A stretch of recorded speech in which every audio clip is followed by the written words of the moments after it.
So for the young people, this panel discussion is about to be lit. So we're going to get started. So I am Deldrina Peterkin, and I am the Director of Workforce Development and Career Services for the New York City Department of Probation. So on behalf of Probation and Career Services, we are delighted to have each of you here to join us for our first inaugural panel discussion and resource fair.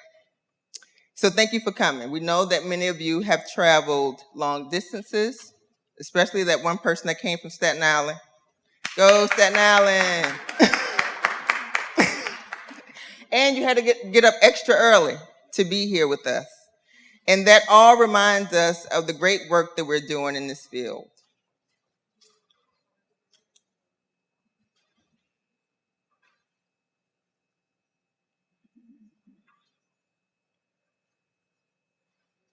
So 10 years ago, this room would have looked a little different. Not only because 10 years ago, some of you would have been 10 years old, but the fact that a lot of the resources here would not have been available to you. Those resources, at that time, it would have been anger management programs or drug treatment programs. So a lot of these resources wouldn't have been available for probation clients. So we are super happy to have you again here today. So today you have a menu of options. Today there are many options available for you. However, 10 years from now in the future, there is a sense of fear that the future jobs will be performed by robots or smart machines. We all have seen the hikes of online shopping or self-check-in stores. Jobs are disappearing. So we have to create jobs that are less centered around tasks and more focused on skills. Robots are great, but human beings have an amazing ability to bring capability and creativity that are not faced to those that faced for problems that we've never seen. So the Career Services mission is to provide the practical step-by-step assistance with coaching, counseling, and career connections that will move our clients to self-sufficiency. Like many of our partners in this room, we are charged with doing more with less and constantly improving our services for you, our clients. We can no longer maintain the status quo that believes that justice-involved individuals are unemployable. The Career Services Unit was tasked with developing our justice-involved clients to navigate a path forward focused on innovation, efficiency, and the ability to become leaders in their own community. Given the growing demand for placement and training services, persistent unemployment plagues the many urban communities. And the skills gap between our workforce and the needs of the growing industry further creates an employment deficiency. It is imperative that we ensure that many resources are available for you to develop and lead to a path that 10 years from now you will be proud of, which brings us to why we're here today. Our intent with this forum and resource fair is to help individuals explore the possibilities that are available no matter what or no matter where they are in their career. Whether you have a job or you have been unemployed for many years. What we want is to inspire, despite doing work you may not enjoy doing or never worked before. Today would be a moment for you to learn part of the process of finding the right career that involves gaining experience to create the work you enjoy and really want to do. Most importantly, we want to know that justice-involved backgrounds does not limit you to the type of work you can do. With the untapped opportunities in growing employment industries, part of our task is to find unique ways to move past justice involvement behavior in order to shift into opportunities not yet explored. This is the first career service forum, and the theme is shift, finding the right career for you. We felt it would be great to kick off the new year to allow you to network and hear from professionals who have navigated the twists and turns along the career path and to take steps to better your future and yourselves. But it starts with you. So with that being said, I would just like to say this opportunity or this resource fair would not have been successful or even possible, thank you, possible, if it not for Stephanie Arnold. So Stephanie is one of our fabulous workforce development specialists who was given this task. Right, raise your hand, Stephanie. She was given this task and she ran with it. We just told her we wanted to have a panel discussion because we saw that a lot of our young people in our programs knew what they wanted to do but did not know how to get there. So we wanted to offer them an opportunity to sit before people that have been through these type of twists and turns in order for them to find a path for them. The paths are not always easy.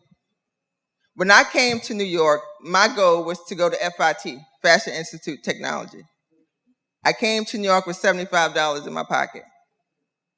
But it was soon, like 15 minutes within being in New York streets, I realized that I needed a job. When I was younger, I didn't like people.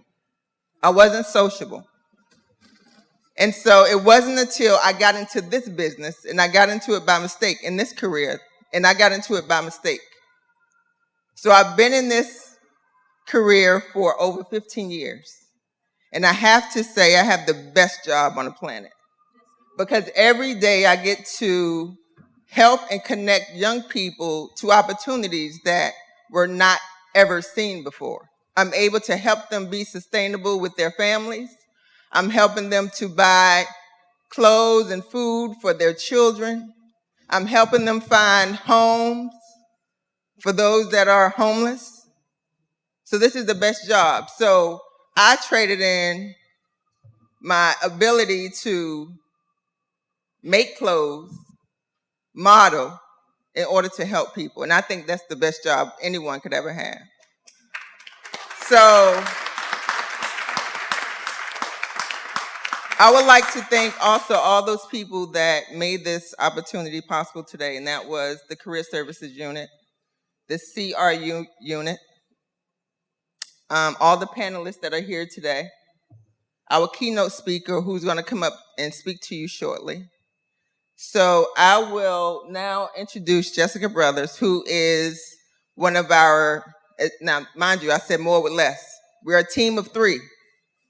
And we oversee the whole city of New York when it comes to probation clients. We have 24,000 adult probation clients and 1,600 juvenile probation clients. We are in all 5 boroughs. And so when I tell you that Jessica, who is phenomenal, Jessica came from the mayor's office because she wanted to get her feet wet.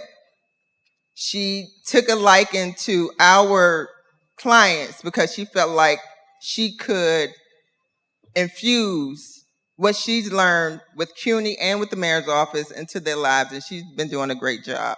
So with that said, I'm going to ask Jessica to come. She's going to introduce the keynote speaker, and then we're going to get the program started. Thank you, Jessica.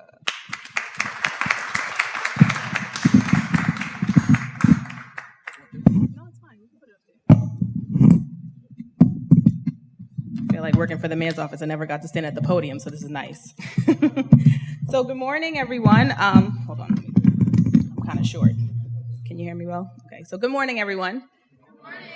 I'm glad to see that everyone's here, everyone's awake. As Deldrina stated, I came from the mayor's office. I worked with the Young Adult Success Corps program, which is an AmeriCorps program for young adults on probation. And for me, I do it for the culture. I don't know about you, but this is what I do. I love working with people, helping them understand their potential and their passions, and helping them to get to the working and being within their communities and doing something different and being positive. And so today, this day is really for you. There's a lot of resources. People are looking to hire, and justice involved folks have a unique perspective that's missing in a lot of the industry today. And so you guys are someone or some people who will definitely be inspiring and changing and trailblazing. I don't know if you guys seen was it the Emmys or the Oscars? Oscars, was it the Oscars with Oprah? And she's Golden Globes, yeah, I always get them mixed up. I watch all of them though. But she said to speak your truth, live your truth. And living your truth can be infused in your work. And so for me, I think this day is about doing that. Finding out what is your truth, finding out what your passion is, and using this resource as a stepping stone to get there. All right? I like to always do roll call. Where's Brooklyn at? Hey. Bronx. I actually moved from Brooklyn to the Bronx, so that's why I have a love for both. Queens. Why is Queens always the loudest but the least amount of people? Manhattan. Yes, Manhattan, all right. And, of course, Staten Island. Yay! So, how many of us know that technology is amazing, right? We know technology is great. A lot of us can't live without it. I know most of us can't live without our phones, so I'm just going to ask everyone if they can put their phones on silent, turn them off. I want you to be engaged today. I want you to be a part of this and be listening and taking some of the advice that you're going to be given today to move forward. But with technology, we know that it advances really fast. And so with those advancements, a lot of the jobs that were done by people are now becoming obsolete. They're going away, right? And so there was a research that was done that 10 years from now, about 25 million jobs will be lost because of technology's advancement. 25 million. That's a large number. And that means that's 25 million people jobless, unemployed. And we know that we all need to have some type of economic means to be able to sustain ourselves, our families, and our communities. And so it's important to think about how can you tap into something different. It's no longer about those jobs that you can be a cashier. You're meeting a person. Now, like Deldrina said, we have self-check kiosks. You don't even talk to nobody when you go in the store. You just go to the aisle, you want what you want, you get it, and you leave. You don't even interact with the person, right? And so because this will result in millions of people without jobs, and then being a justice-involved person, it seems like that's another challenge or obstacle for you to find gainful employment or a career. So what can you do, right? One belief is that we have to design jobs that unlock our hidden talent and passions. And what does that look like? And so our featured panelists and our keynote speaker today are going to speak to you about some ways that you can look at the world of work differently and talk about how they have unlocked their hidden talents and passions and offer you some insight on what you can do as a justice-involved client on probation to shift for the new year. See how I put that in there? Shift will be used a lot, so start counting to see how many times we use that today. And so what we want to do is we're going to have our keynote speaker who's going to come to the stage right now and talk to us. I just want to give you a little bit about him. You may have seen him before. He's coming from the Bronx.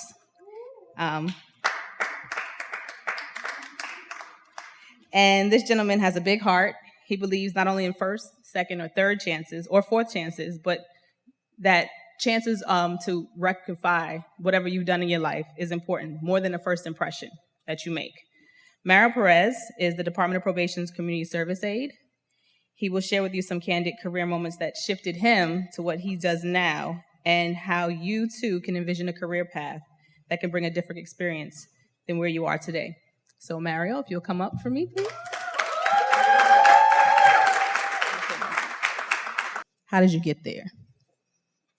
By having belief in myself, people that were around me, sort of hard work that I put in. And if those of you who, I'm gonna say this real quick, are familiar with Miss Wolf, she started it.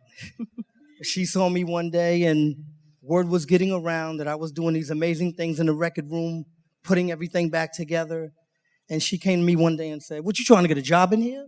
While I'm doing 300 hours of community service.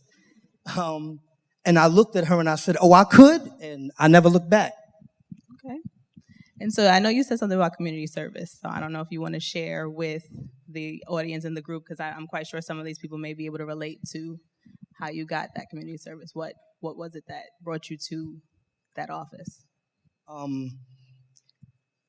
Getting arrested out in Connecticut, and I had to do reports and my 300 hours there. So you were put on probation? Yes, I was. Okay. So as Mario stated, he was put on probation. So he was a probation client, and working at the Neon wasn't something that you thought would be where you would be at, right? You started on one end. No, I didn't see it happening until I actually started enjoying being there. And the funny part about it is I was drawn to it, even though it was a negative. I was drawn to it, and I wanted to be there every day. I wanted to get these hours done. I didn't want to go back to prison. It was that fear I had of, if I mess this up, they're going to send me back. Let me come in here. Let me get this done with, go live my life. And it just so happened that people started to see, if we could turn this guy around, he can be an asset to himself, also us. And that's why I sit before you today. Thank you. Thank you. So that's a very unique story because, of course, like you said, you was coming to check in like, okay, I got to just meet with my PO. Let me just get this out the way. I don't even want to be here. And someone saw something in you and they instilled that hope. So for me, I want to know what advice could you give to some of the young people on probation right now? The advice I could give to you is, if I can do it, why not you?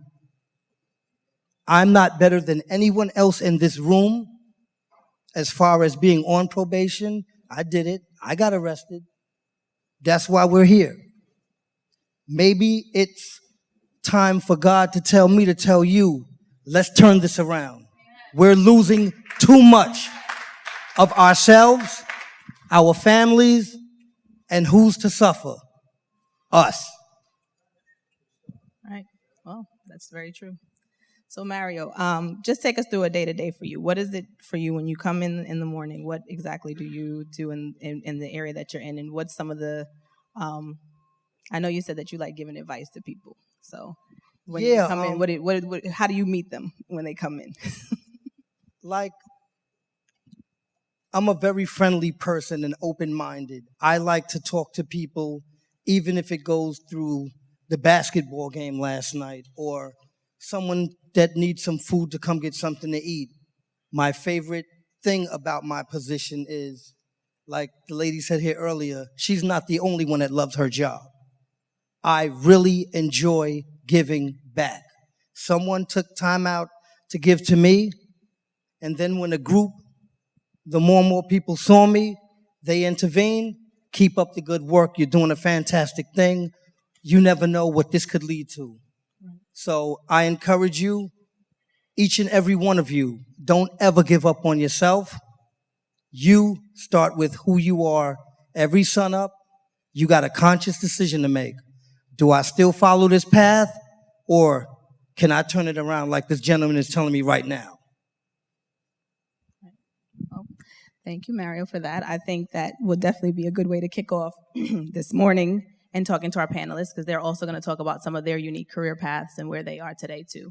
And so, Mario, the reason why we wanted you to tell your story is because we felt like not only was it unique, but it's relatable, right? We can either stay asleep or we can get woke, right? And so I know I have a shirt at home I was going to wear today, but it didn't work with the sweater, that said woke, right? Because our communities are the ones that are suffering. The communities where politics don't care who you look like, what you're doing, and where you live. And so it becomes a community effort collectively. If you start, you get your boy, you get your homegirl, y'all start and come together and start creating something that needs to be solved, a problem that needs to be solved in your community. And that can be your career. You can love what you're doing every day. How many people want to love what they do every day? And get paid for it. And get paid for it. Get that chicken. I always wanted to use that. I got to use it today. So, so definitely, like Mario says, wake up. You have a choice every single day you wake up. You can stay sitting playing the Xbox, or you can get up and go to work. And even if going to work means looking for a job, that's going to work. So start thinking that way. So thank you, Mario. Thank you.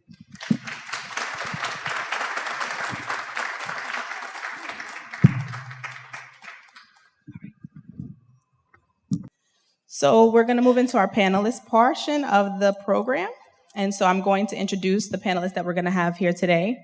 Again, during the panelist piece, if there's any questions that come up for you, or even just within the whole day of the program, if you have any questions, please use those index cards. And if you have a question and you have it on the index cards, we will call you up so that you can, ask your question. And as Deldrina said, no question is stupid, and repeats are okay. Repeats are okay. Took that from Aaron Miner. So right now we're going to move into our panel portion. I'm going to introduce our panelists to you. And as they come up to the stage, I'll just ask you to hold your applause until everyone's seated, and then you can rip open. So first up, we have Kevin Williams, Sr., who serves as Senior Director of the Investigation and Unemployment Insurance Unit at the Department of Citywide Administrative Services. Go ahead, Kevin. Kevin oversees background investigations for candidates who apply for city jobs, and he ensures that they meet the minimum qualifications for the positions and that they have good moral character. He has 19 years of dedicated service, progressive experience within local and state government, and specific expertise in unemployment insurance. He's been recognized for effective leadership and has worked closely with various levels within city government on a wide array of projects. Next up, we have Judy Whiting. She is the General Counsel at the Community Service Society of New York. She performs a full range of legal services for this 175-year-old nonprofit organization and is directing the work of CSS's legal department, which engages in litigation, advocacy, legislative approaches to ending discrimination against people with criminal conviction histories. Judith also supervises the legal department's Next Door project, whose staff and specially trained older adult volunteers to help hundreds of New Yorkers each year to obtain, understand, and fix mistakes in their official criminal conviction histories. Judy's also working to help those who are just as involved with the new sealing laws, and we'll get into some of that information for you guys today. It's also in your folders that you got. All right. Up next, we have Mr. John Jack Curtin. John Jack Curtin is a theatrical hairstylist. He works in film, television, and theater. He has worked on the production of Wonderstruck, The Path, Season 1, Vinyl, the Nick Emmy-nominated show The Nick, Bridge of Spies, Carol, and The Americans, Season 3. He also worked on the Academy Award-winning The Curious Case of Benjamin Button. His Broadway credits include Priscilla, Queen of the Desert, the musical, La Cage, Ox Follies, Grease, and The Lion King. Next we have up Davida Raleigh, who currently serves as the Director of Special Housing Employment Programs at the New York City Human Resources Administration. In this role, she oversees implementation of the Job Plus initiative, which is an effort to help public housing residents build sustainable careers through access to employment opportunities, financial counseling, and education. She began her career in public service 10 years ago as an education analyst at the NYC Department of Parks and Recreation. She helped hundreds of New Yorkers to obtain their high school equivalency diplomas and post-secondary certifications. Davida holds a Bachelor of Arts degree in sociology from Hunter College. Go CUNY! She is also an avid traveler and an inspiring author and a motivational speaker with a passion for uplifting others. Next, we have Chef Rodney Frazier. Rodney Frazier has an extensive career in the food service industry as an executive chef and operations manager and has more than 27 years in the industry, both as a business owner and an employee to many restaurants and hotels throughout his time. In 2007, Rodney developed a joint venture program with the Department of Justice for Forsyth Community College and Rodney's own company, The Vine Catering in Winston-Salem. It's a 7-week job intensive training, and Rodney himself served as culinary director, instructor, and mentor, and provided inmates with viable life skills, but he also assisted with them joining the workforce after incarceration. And next we have Kevin Livingston, who is from South Ozone Park. Kevin grew up in South Ozone Park, New York. He was always inspired to do more. He saw young men in need, and he took the call of action. That experience pushed Kevin to do more. He is the founder of 100 Suits, and these suits were donated for men. It's called 100 Suits for Men. He aimed to continue the goals that the 100 Suits collection inspired, and during his time, Kevin quit his position, gave his organization his full attention, and began to help young ladies find prom dresses, build up pop-up shops in Jamaica, Queens, and Brooklyn, and provides mentoring, grooming sessions, and talks on how one could become more active in their community. And then we have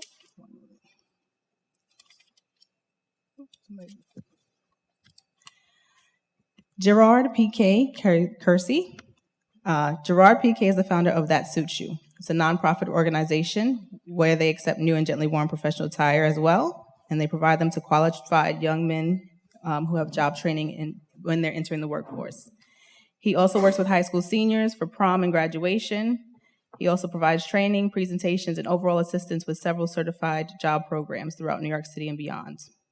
He's also founded PK's Pitch, which is a blog and a social media business that handles all social media activity for businesses all over the USA. It helps them to expand their brands. PK is also an author, a motivational speaker, and a connector of like-minded peoples. He's written for Huffington Post and the Good Men Project. And these are our panelists.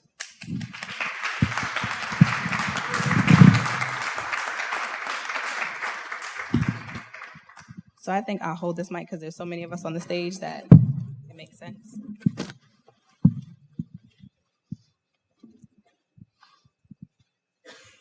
And I'm going to give an extra mic at the end so you guys can share.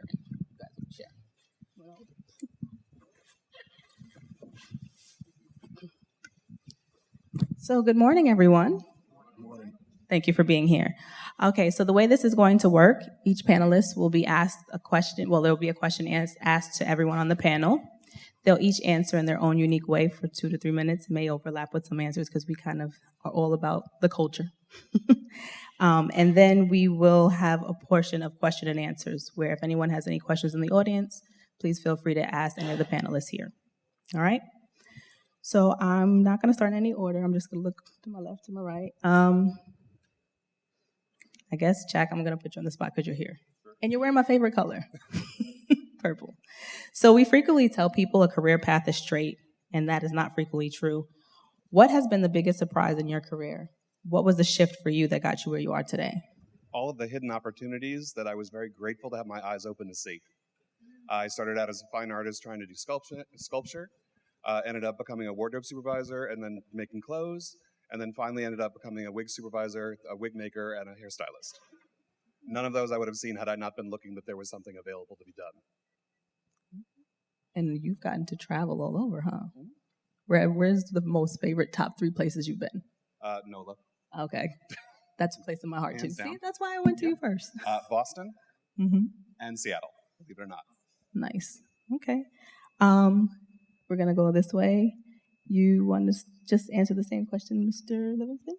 So we frequently tell people a career path is straight. It's not. What was the biggest surprise in your career, and what made you shift? I want to share this quote. I want to share this quote with you. It's something I go by every morning. It says, "Procrastination and excuses will never help you. The cemetery is full of people who thought they could do it tomorrow." And that's just kind of a sum of what I am, right? One of the shifts for me was continue the momentum. When I was starting my company, I'm a product of being told no to, right? I'm one who looked upon crazy when I started my company back in 2011. The idea back in 10 and the implementation back in 11, a lot of people thought I was crazy. I was going around asking people, because I remember very clearly a business saying, "No, we don't believe in your vision. We want to move on." My shift came when I continued. Through this journey, I've been through homelessness, a divorce, sleeping out of my truck, because I couldn't have enough money for rent, but I still had to pay staff. This is the journey that I went on. So when I continued my shift, it opened doors to where we started working with the likes of Colin Kaepernick, Snoop Dogg, Charlamagne the God, Hot 97, many more media outlets that we work with. It has happened within the last 2 years. But this happened because I continued. I ain't let nobody tell me no. I'm a high school dropout. I got a GED. I got kicked out of college because my grades were too low. But that didn't stop because I continued to shift. And that's just my thing with you. I salute all you kings and queens of this audience.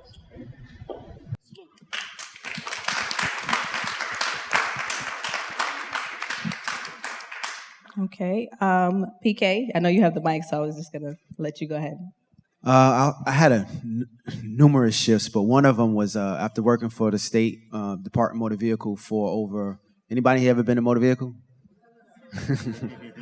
After working for motor vehicle for over 24 years and being a manager there, and for 3 years not getting a raise. They said we're not getting any raises. You know, you're in management, you can't get any overtime. So, you know, that's your salary, that's what you're getting.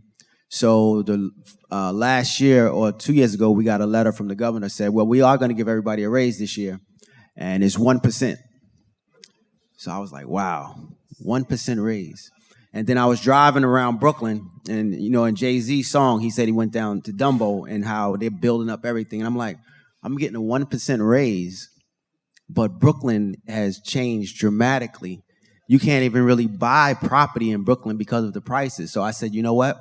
I'm blaming the governor and the state for my financial situation when actually I should start my own vision, my own dream, and my own businesses so that I can control my financial income. So that was one of the major shifts in my life when I realized that instead of blaming other people, you know, we're so quick to blame somebody for the position in life that we have.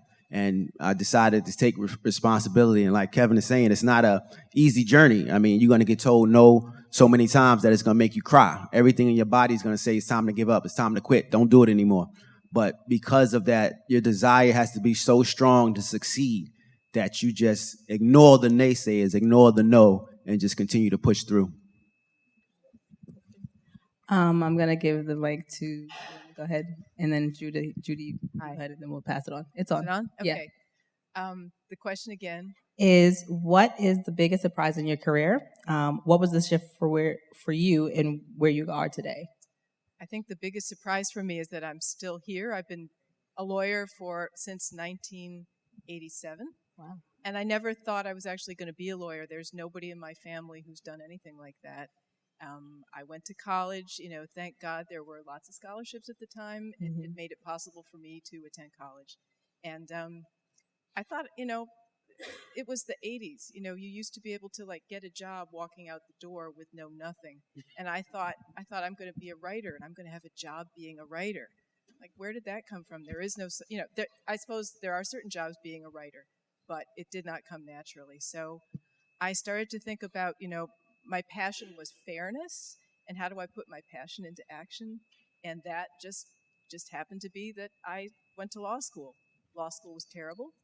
At the end of law school, I thought I wasn't going to be a lawyer. I took 2 more years afterwards to just say, like, what am I going to do? How do I, you know, be a writer again? And then I realized, you know, I can be a writer, and I can, you know, put my passion into action by being a lawyer.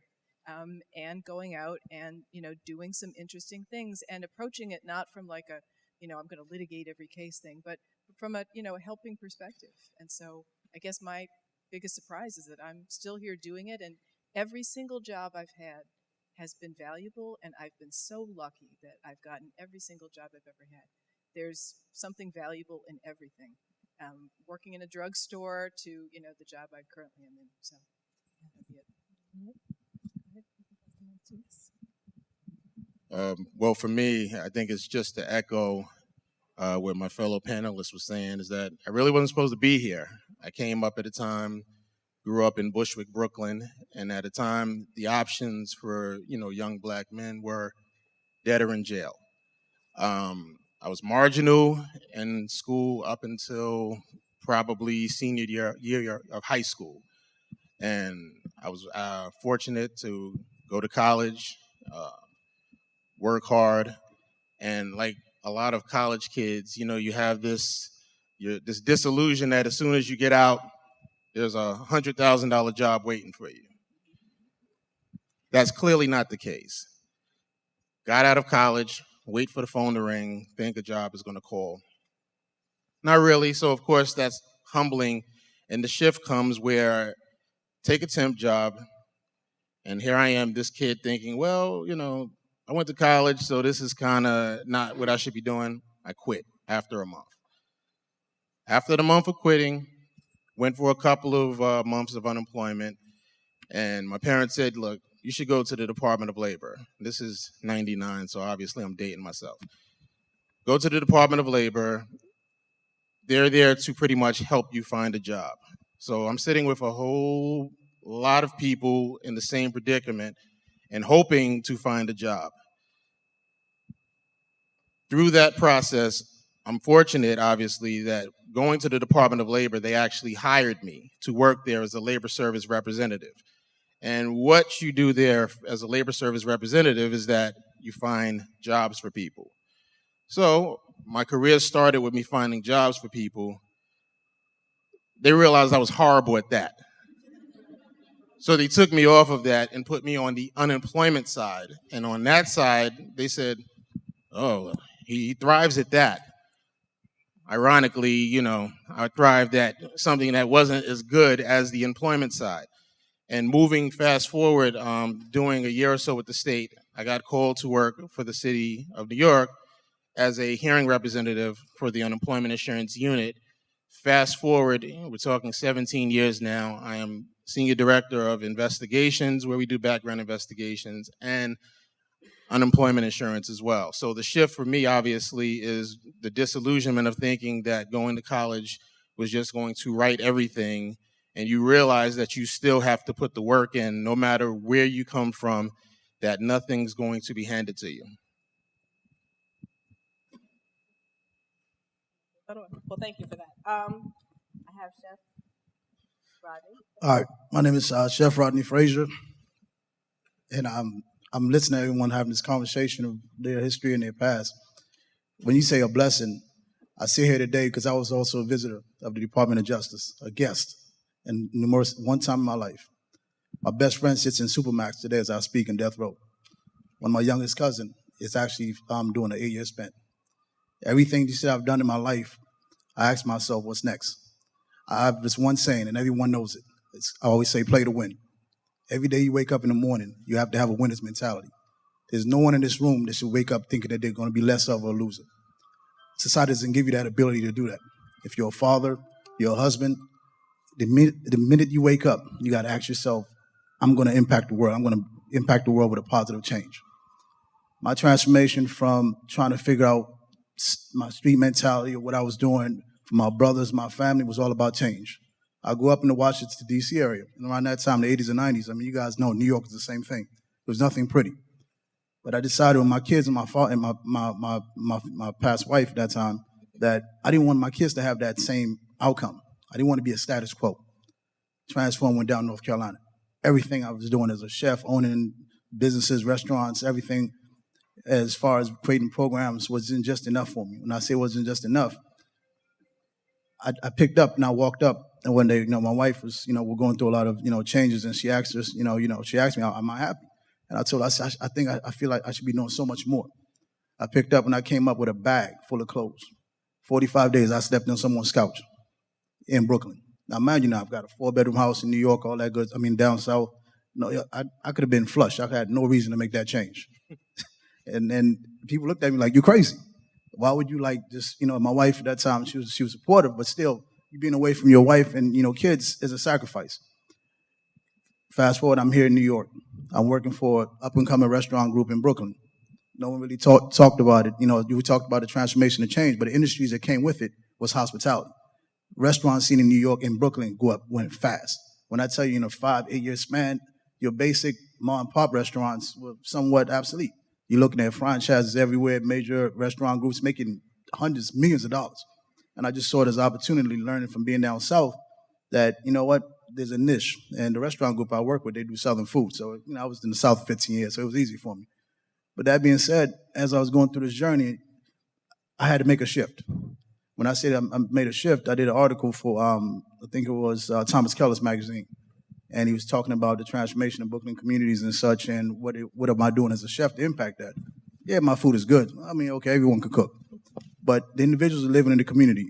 Am I being productive? Am I actually being informative to help them become better people? And this is where I became the chef educator at the BCCC Melting Pot in Brownsville. This is a training program. It's a 40-week intense program. where you learn culinary arts. It's a paid, stipend program. 10 weeks is with culinary arts, which is I'm the chef instructor, and the other 30 weeks is a hands-on training program where we actually put you in job readiness, skilled jobs. Everyone is different. There's no one here that I could tell you, what does it take to be a chef? Understanding being a chef is being committed to your community. That's number one. And if you're not that, you're not ready to become a chef. It's an ongoing process. Every day in your life, you're learning something new. And Davida? Yes, I know, because everybody has such unique and great answers. So what is the biggest surprise in your career? What was the shift for you and that got you to where you are today? So I would say that the biggest surprise in my career, luckily it happened very early on in my career, about 10 years ago, was that no matter how talented and amazing you are and how much hard work you put in, it doesn't mean that the people around you are going to see it, are going to appreciate it, or respect it. And so what happened was I was working at this nonprofit organization, working really hard above and beyond my program assistant title, getting ready for audits, coming up with PowerPoints, just doing things that at my age, a lot of folks in my office were not doing, and yet it wasn't being recognized. And to make matters worse, I suddenly got laid off after working there for 2 years, didn't have any clue why they were laying me off. And I'm so grateful that that happened because it really gave me the opportunity to just think about and get clear about what is it that I wanted in a career and to really learn that I am the talent. And wherever I go next, I was going to make sure that they knew that, and not only that they knew it, but they respected it. So fortunately, I ended up getting into the field that I'm in now, which is social services, and getting into the public service space and working for the city of New York, where the opportunities are just really endless. And so the shift was getting laid off and having that chance to really reinvent myself and really think about what it was that I brought to the table and to ensure that the next space I went into, I would be more valuable. All right, thank you. So it seems like we had some disillusion. Not you, I'm just saying in terms of the whole panel here, we had some disillusional thoughts that jobs are going to come to you because they're not, right? So you have to do the work. We had, I want to be a writer, but I don't know how that looks, so I got to figure this out, and I want to be fair and help others to get that fairness, right? And Jack, I know you spoke about your ability to start as one area in the arts programs. I know you said you want to be a sculptor, which you kind of do in a way with hair. So, finding ways to take what you're passionate about and directing it in a way that is beneficial to you and to the industry of arts. Davida, you said you got laid off and had to go through that and just knowing that you are the talent. I think I really like that, and I hope everyone's writing that down, that I am the talent. You are the talent, not the job. Chef, sleeping on the couch 45 days in Brooklyn. You gave up the luxury house, picket fence and car, wife and kids to make your dream come true. And Mr. Livingston, talking about what it takes. He's been there. He's been in your shoes. He knows what it feels like to not be able to have what you want right then and there and working through it. And of course, PK, hearing no. Get comfortable with hearing no because you will hear it. And like he said, it may make you cry. Cry. Get it out, right? So in interviewing someone for a job, I want to know, from all of you, other than experience, what are some character traits you look for when you're looking at someone who's identified as someone who can be hired or have a career or do the work that you guys do? And anyone can take it. Well, for me personally, experience is definitely key. What I'm looking for is a person that's proactive.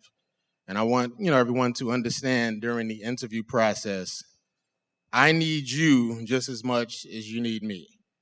I'm looking to fill a position, you're looking to gain a position.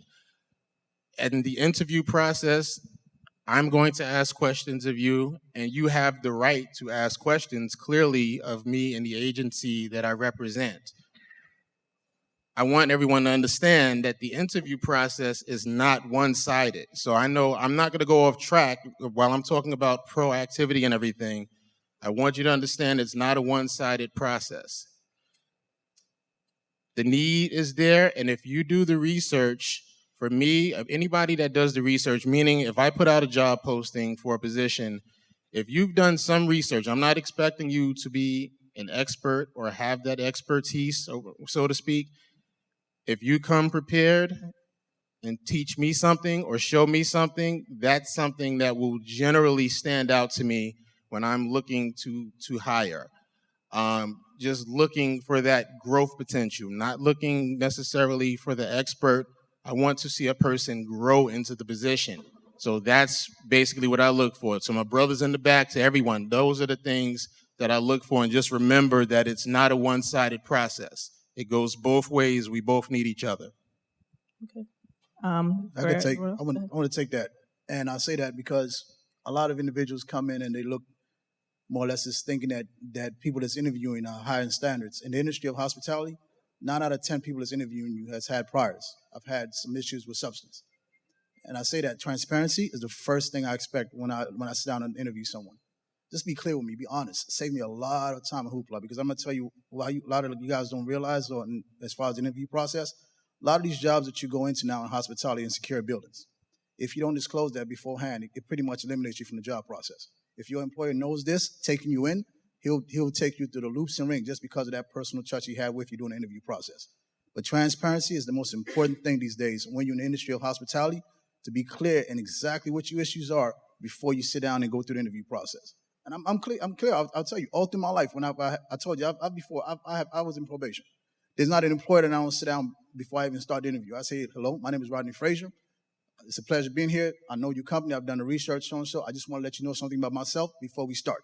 Because what happens is either you're going to go in, or they're going to tell you, you know what, that this position might not be suitable for you right now. That doesn't mean that you're not qualified for the job, but you just save yourself a whole lot of extra legwork that you don't have to do. Okay. Anyone else want to talk about that? What is a skill or character trait that you look for or think they should have? For me, is enthusiasm, right? If you're not fired with enthusiasm, you're going to be fired with it, right? So you really have to separate yourself from other people who are coming in for this job. Like, you really have to be excited. Like, a job interview starts not when you walk in the door. It starts when you get off that bus. I remember one time I was going on a job interview, and I was talking reckless on the phone, and actually the lady who I was interviewing was sitting next to me on the bus. So when I walked in, so it's just like Disney. Disney has this thing where they call everybody on stage. If you're anywhere within the vicinity of the job, you're on stage. You're held accountable even if you're off the premises. It's the same thing applicable when you're going for a job. You got to be excited about it. Secondly, look the part. Look, I don't care if you're going in to sweep the floors after this event. Dress like the CEO of that job. One thing that used to always get me, he used to always say, where do you see yourself in 5 years? I tell them that's too far. And they look at me like I'm crazy. Either I'm too ambitious or I'm really serious. And I was really, really serious. But you have to be enthusiastic. You have to look the part. Brothers, go in there walking like you are the king that you are. Dress the part. Have your tie, Wednesday night. Learn how to do it on YouTube. If you don't need to know, go to 100suits.org or go to That Suits You. Let's teach you how to tie a tie. Have your pants right. Ladies, be the queens that you are, right? Dress the part. And again, go to both websites and you can teach you that part too. But the point is just separate yourself from everybody else. Always remember, while you're walking, somebody else is running.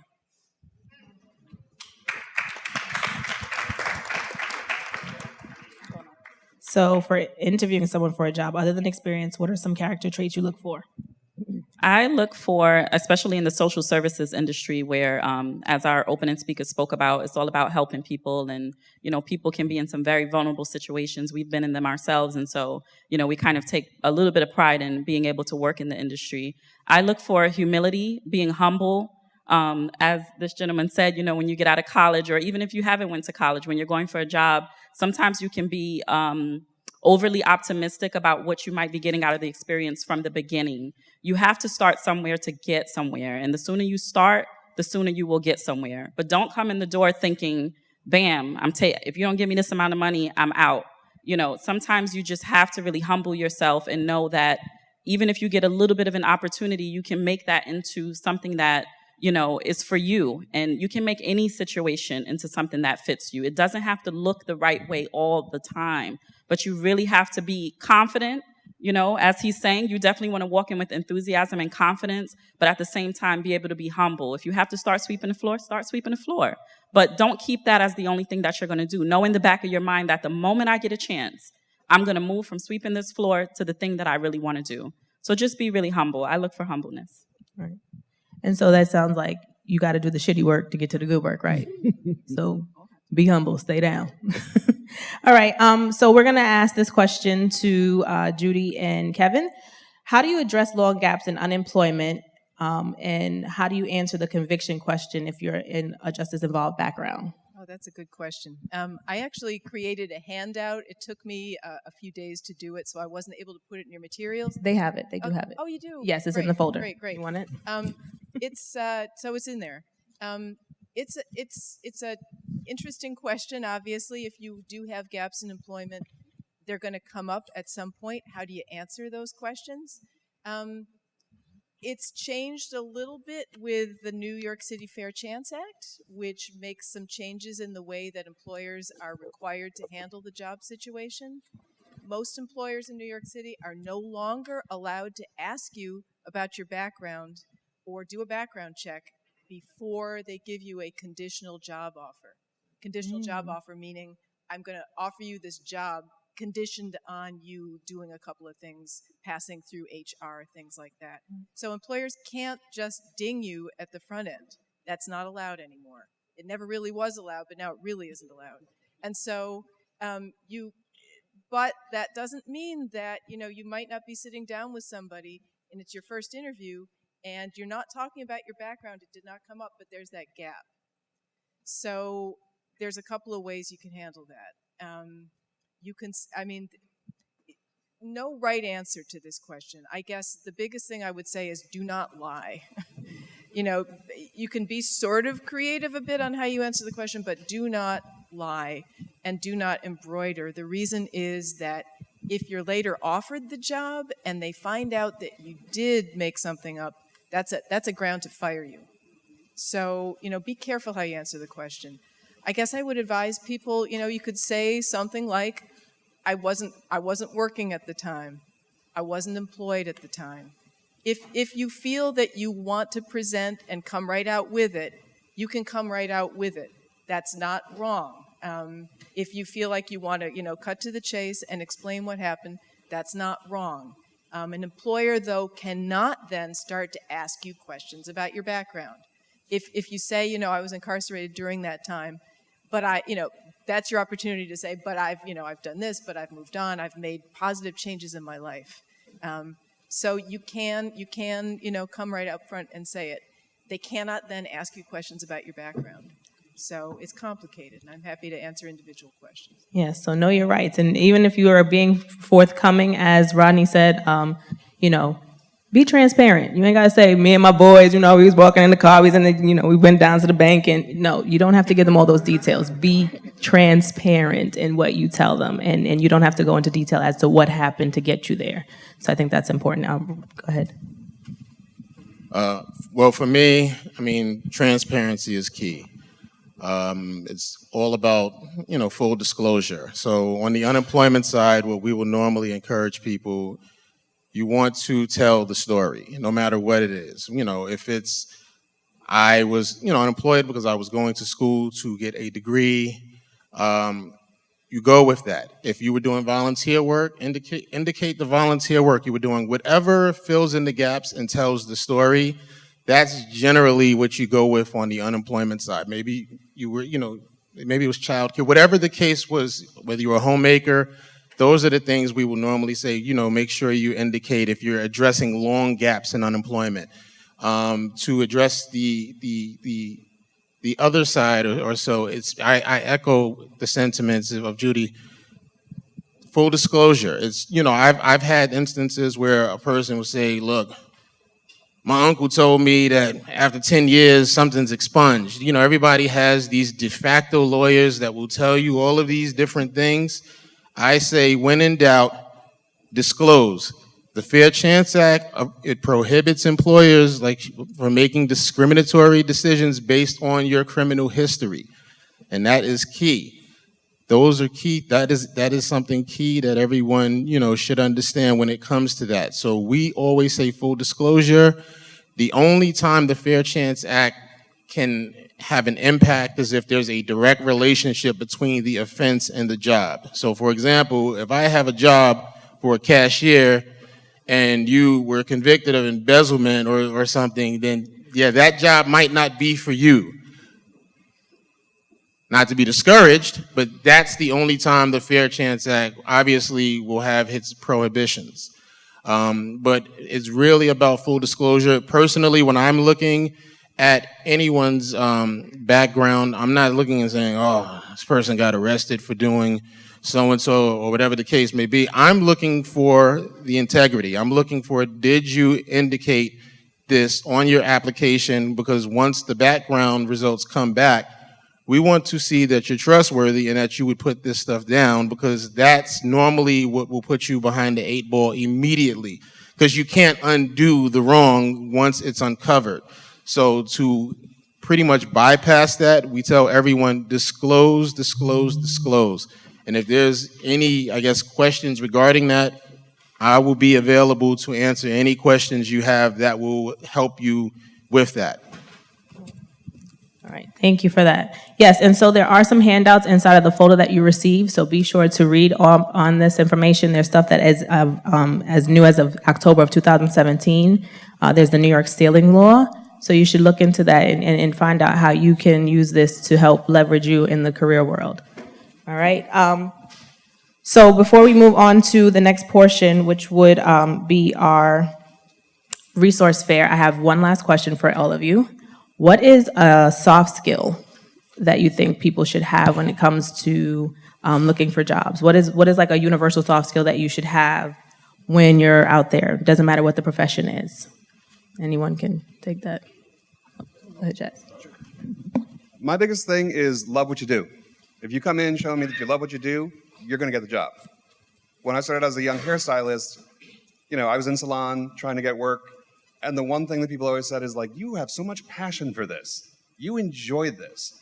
Yes, once you do that, if you love what you do, you'll never work a day in your life.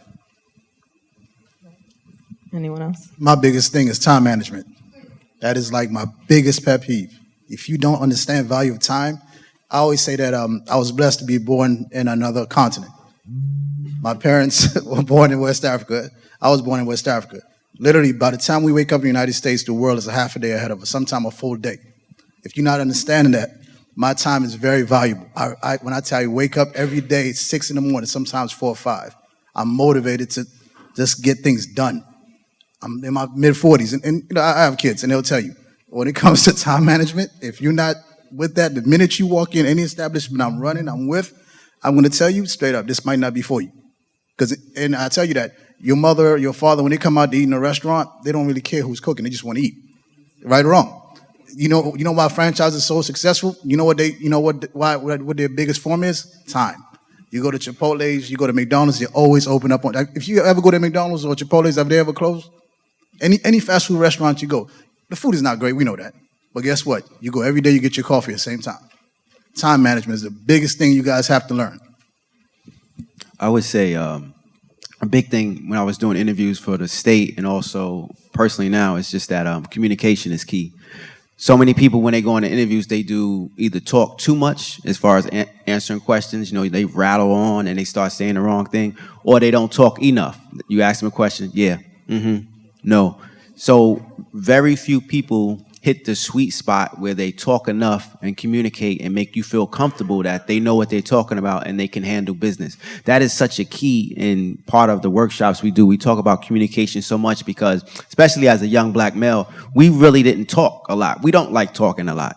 So especially in interviews, I'm going to talk now to someone who I don't even know. So that became a big issue. So we try to get them to open up, talk, and share, and know how to conduct an interview properly. Look the person in the eye, do the proper handshake. But communication is so key. And a lot of times when you don't communicate properly in those interviews, a lot of times you're not going to get hired because you're not saying enough. Part of the interview process is to know that this person can communicate my business to my customers. And if you're not doing that in that short interview of 10 minutes, 15 minutes, then you're definitely not going to do that overall in the whole business scheme. I want to say, add on to the brother here, time management is everything, right? My staff knows 15 minutes early is late. So if I'm scheduling at 10, they better believe they're going to be there by 9:45 outside the dock.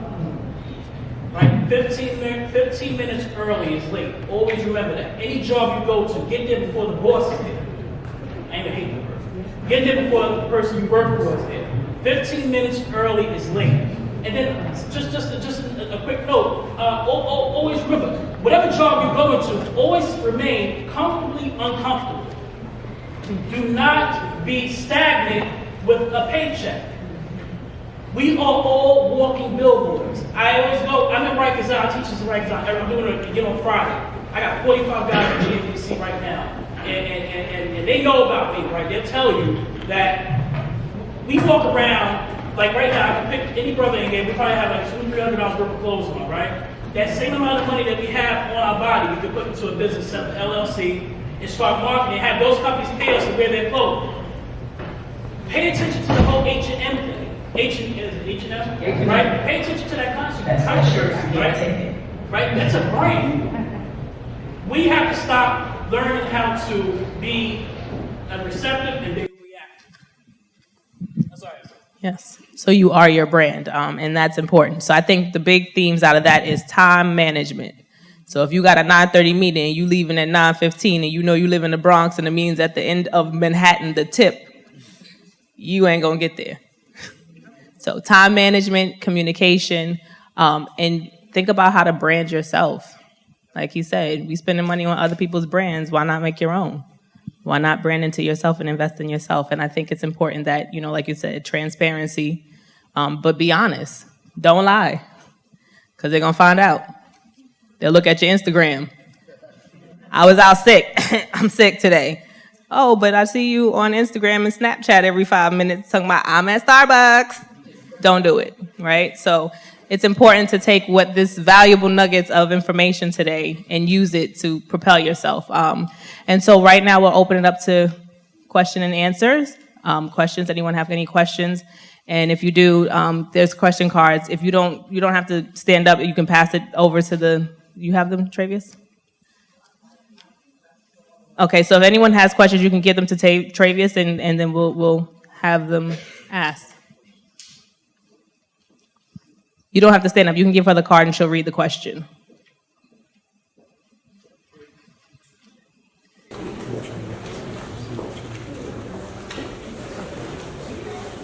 You want to ask it or you can give it to someone? It's up to you. You can give it to Stephanie. Or you can ask it. Okay.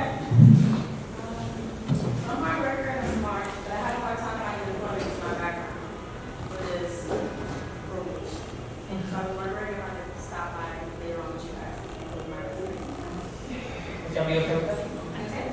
All right. I think that's a good step forward. Give you that girl a clap. She's ready to get her resume out right now. Okay. Yes.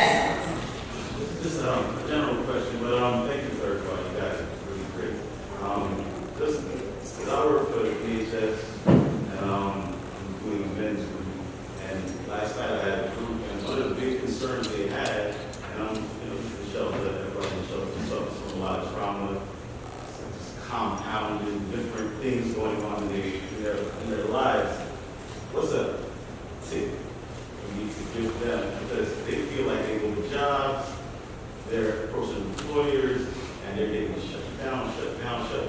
Then you got to talk about mental health, maybe past, all these different things. But good advice for all you seem very resilient, give to them. But when you're in that type of situation, what is good advice for them? Okay, so I think to sum it up, it's like when you heard no so many times and you're not getting anywhere, what are some tips or things that you can do to kind of preserve self in some ways? I can definitely speak, especially with mental health. I run a mental health house in GPC, and one of the things I tell my guys, and I have 8 guys in there, and I tell them, when you're going through hell, keep going, right? Because if you stand there, you're going to get burned up. And so the main thing is keep going, right? I love the word no. I need the word no. It's just like a muscle. Like you have to go through pain for the muscle to grow. Right? And so when I'm dealing with these brothers, they understand continuously go. Your eyes were in front of you for a reason. What happened yesterday, that's why you got no eyes in back. Like your eyes were in front of you. So I always continue to make sure they understand that you got to keep going, keep forward, keep moving. Fall forward. Don't fall backwards, fall forward. But keep going.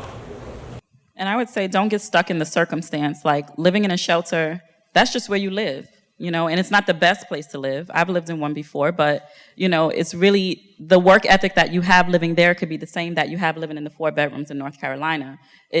Try not to let that define your space. And I would say connect with other people. Connect as much as you can. I love the question she put out, will you take my resume? Be bold. That's what you have to do, because if you don't ask, you won't receive. And so I would just say for them to try not to let the circumstance define them. Where you live is just a place, and any of us any day now, especially with the rent in New York, could be in that situation. So It doesn't define you. It's just a moment in time, and just continue to develop themselves mentally, spiritually, if possible, if that helps for some people, to just develop spiritually as well. I think what she said also, as far as relationships is key. Who do you surround yourself around? One of the songs that Drake had was No New Friends, and I used to live by that. Growing up in Brooklyn, we stayed with just our crew. But as you grow up and you want different things, you realize I have to meet new people. I have to involve myself with different individuals and different thoughts, and their relationships become my relationships. And you just continue to build relationships and new ones, not just with the ones you had before, because as you get new relationships, you get new thinking and new mindset, and that helps you as you build on your future. One of my main reasons of getting involved with the program I'm involved with now, we actually have an active social worker on staff. And that's a model that I've said all my life, if I knew this, I would have been doing something completely different. I always say HR and a lot of businesses are pretty much like social workers anyway, but they're just not getting paid. They're not licensed. I always try to get individuals to get involved in programs that do have, because it's a progressive state. Someone with mental illness is not overnight. You're not going to put them in an environment where it's you have weapons. I always say kitchens are the most dangerous places you've ever been. I've seen people get burnt with hot sugar. I've seen people get cut. I mean, it's a lot. There's a lot that goes on at the same time. But the objective is get someone in a program or positions where they're working with active social work at all times. And don't give up on self. When I say don't give up on self, there's plenty of guys that I know live in shelters and I've worked with, and we'll have conversations all the time. I live right there on North Street and Atlantic and Bedford, one of the biggest shelters in Brooklyn. Every day I walk across, going to work, whatever, and I can understand what they're going through. There's 20 or 30 men sitting outside during the day because it's an intake shelter. It's telling them just not to sit and not to be stagnant, but just look for other things or programs out here. There's many programs in New York State. And I say that being in North Carolina South, if you don't realize it, there's not a lot of great programs. And that was one of my reasons to try to hopefully get these programs to the nationwide, ability to help these people, because being unemployed sometimes is a mental state. They get to a point they give up on themselves, then they get depressed, they get into substance abuse, alcohol, then they get to a depressing state and just give up altogether. So just telling us to keep going out there, reaching out to that employer, reaching out to their programs to be effective. And don't be scared to ask questions. I mean, the young lady that came out with the application, trust me, that's called play to win. Don't ever stop playing to win. Sure, go ahead. I found what people very interesting. I have psychology, so I wanted to ask you if I could make a resume maybe.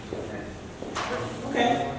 Yes, okay, so yeah, absolutely. So at the end of this, so he just asked a similar question in terms of having his resume. He's taken a foot forward to play to win. So he just asked if he could also give his resume. So, thank you. All right, we're not gonna have the whole room ask at the same time, can they give resumes? If you'd like to speak to them after this, you are more than welcome to do so. Is there any other questions? Yes, go ahead. How do you balance between being competent and not appearing arrogant? How do you balance being competent and not being arrogant? Like you know everything, but you know nothing. Okay, I like that one. Thank you for that. Anyone want to take that? One of the best ways to do that is, again, be humble. And 2, keep your eyes open to learn from other people. Don't be putting out, I'll do the best, I'm the best the hairdresser, I'm the best this, I'm the best that. Understand that I know nothing about what my job is, and I am constantly willing to learn. At that moment in time, people always go, oh, okay, you have somebody who's teachable and moldable. Once you give in your arrogance and once you start going down the road of like, well, I'm the best and I should be getting this, that's going to turn people off immediately. It's understanding the fact that you're doing what you want to do because you love doing it. Okay, anyone else? Something I always take with me every day is the best leader is one that knows how to step aside and follow. You cannot be successful thinking that all your ideas are the best and the best ideas and no one can critique you. I'm as good as my last plate. I live by that every day. So when you're saying confident, you walk with a sense of arrogance, I respect that. I mean, I always say that I'm a sports fanatic. I love my Kobe's, I love my Magic and Jordans, but look around him, there's a lot of sporting cats. I would just add to that, challenge yourself every day, right? What you did yesterday was yesterday. Challenge yourself every day. You know, I'm confident because I know that tomorrow is going to be brighter than what I had yesterday, regardless of whatever we did. I want bigger tomorrow than what I had yesterday. So I always challenge myself. And you know, you get the humble. You know, my blessings through God. You know, God and my beautiful trio doing my photo. I got a photo. She's like lazy. But you know, that's me. She keeps me humble, right? Running around, finding her behind. Thank you, Stephanie, because when I first met Stephanie, I had my daughter with me, and what she was doing, tearing up the office. But it is what it is. But challenge yourself every day. Don't ever stay stagnant. I gotta say this here. Your social media. You have to be careful and cognizant of the people you keep on your social media. Facts. Employers are looking at your social media. Facts.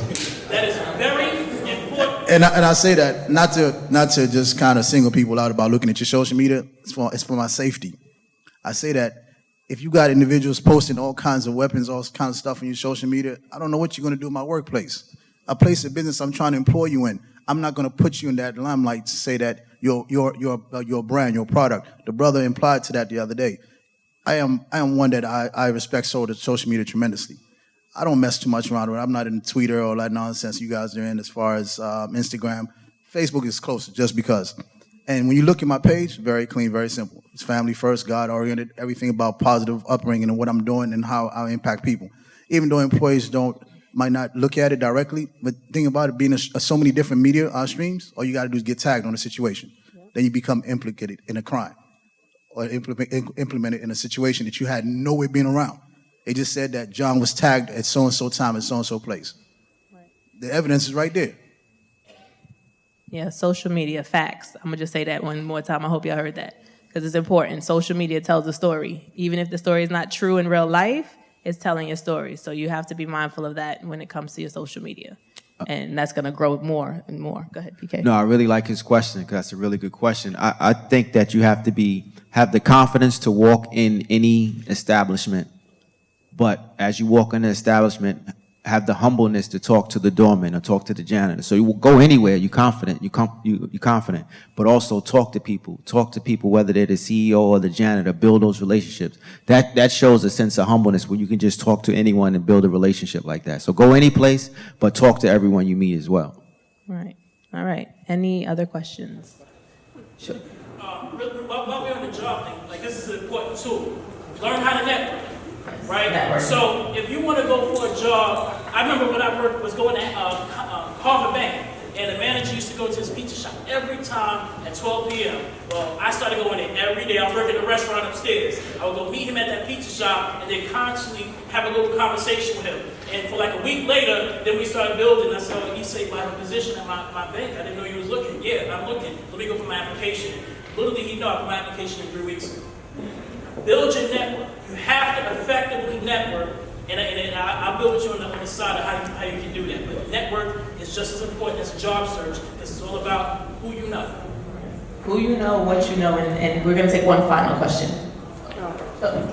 Was somebody behind you? Yeah. But, all right, you'll be my... I just want to ask you a question. Do any of y'all know about the 5 P's? The 5 P's? P's? P's as in Peter. We're planning proper preparation prevents poor performance. Proper preparation prepares poor performance. Prevents. All right, so, okay. I'm not going to sleep on the street. I'm not going to problem with that because I was not going to shelter, but I made it a way that I was able to get up, find somewhere to go last night, properly prepare myself to get on time. Amen. So I thank God for that. But I still sleep on the street, but I made it a way. Right. All right. So this gentleman here just shared with us the 5 P's. Proper preparation prevents poor performance. All right. Yes. And so that is definitely, thank you for sharing that with us.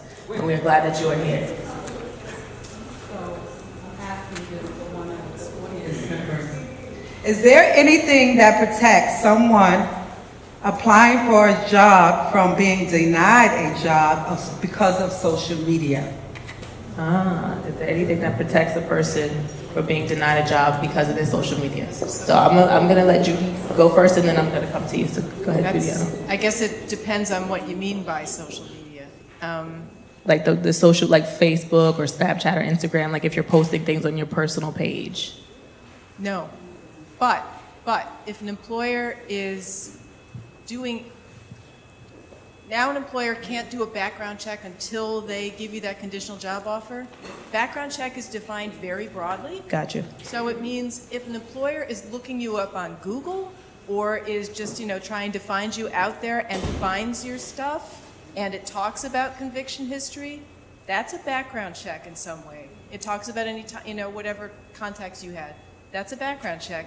They're going to have to give you a copy, screenshot of what they found as part of a process of trying to deny you the job later on. And and they can't do that before they actually say to you, hey, you interviewed, we liked you, we want to offer you this position. Right. So if they didn't even send you an interview, or they set up an interview and then they call you back and say, we don't want to interview today.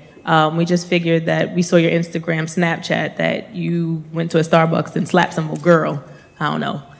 We're not going to interview you. They can't do that.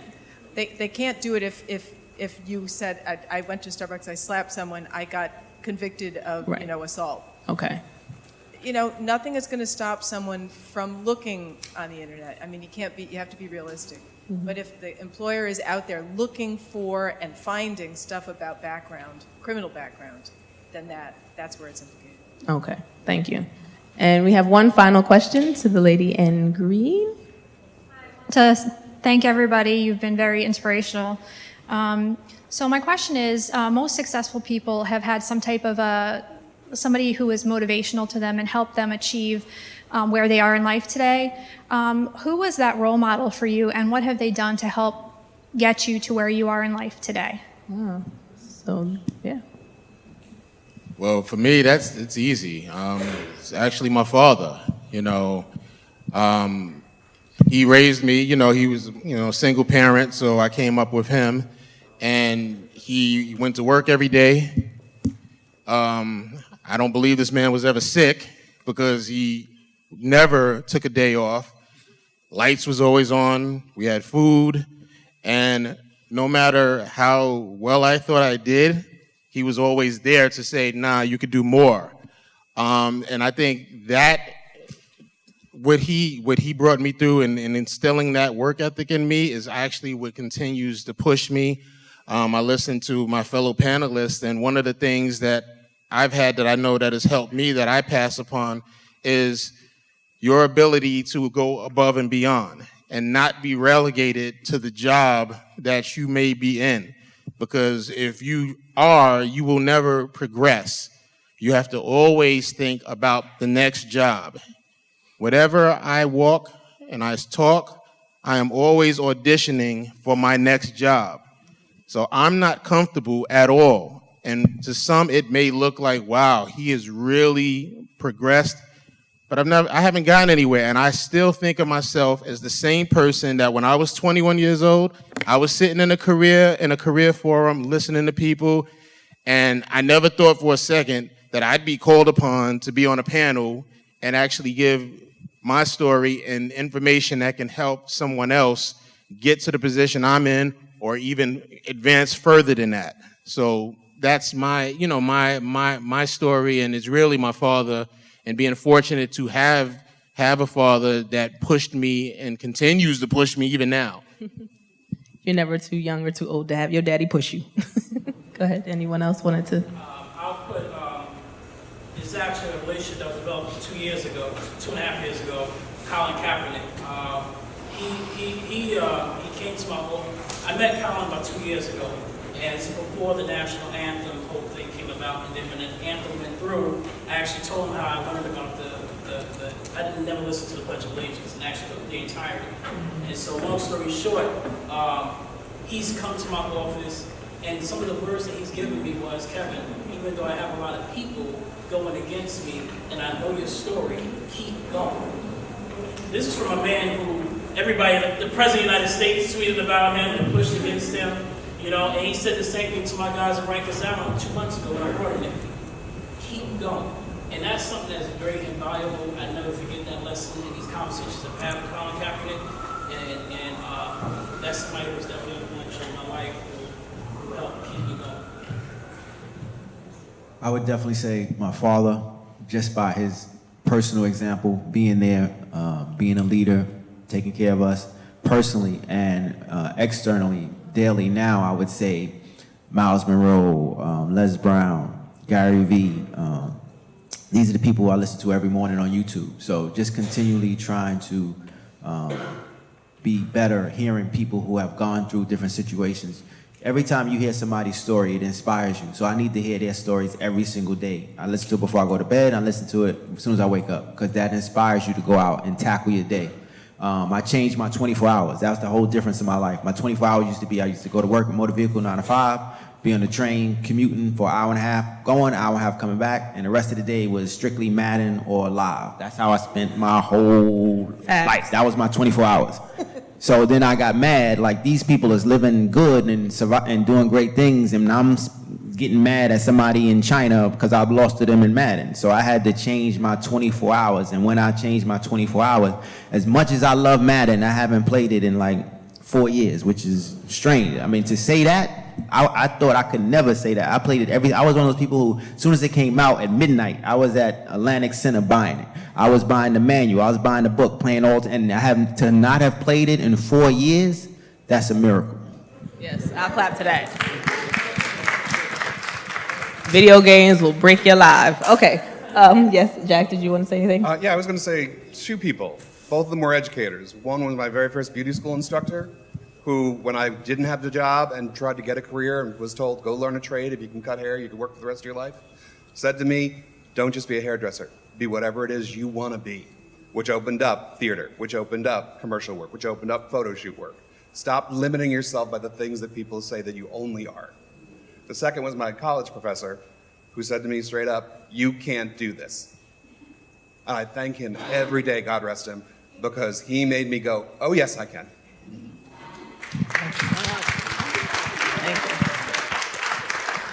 All right, and so I think with that would be definitely a good way to wrap up.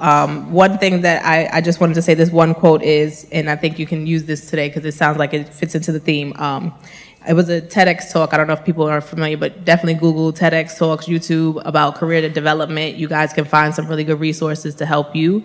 But it says, start asking people what problems they're inspired to solve and what talents they want to bring to work. When you invite people to be more, they amaze us with how much more they can be. So take that and be more, right? And thank you for everyone on this panel. We thank you for your time and for sharing with us all the knowledge that you gave to us today.